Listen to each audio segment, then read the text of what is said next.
خواهش میکنم سگ میکس نخرید.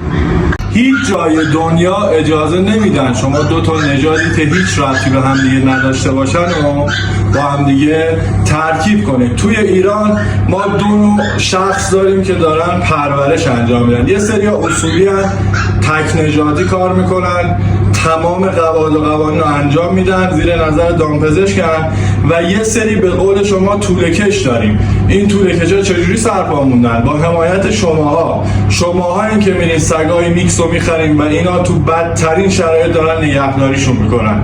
تمام سگایی که شما میبینین به بیپناهی و آوارگی رسیدن، دقت کنید سگای میکس هستن. چرا؟ چون دچار ناهنجاری‌های رفتاری، دچار ناهنجاری‌های اخلاقی و دچار نواقص بدنی میشن بدون هیچ علم و پشتوانه‌ای، فقط به خاطر پول.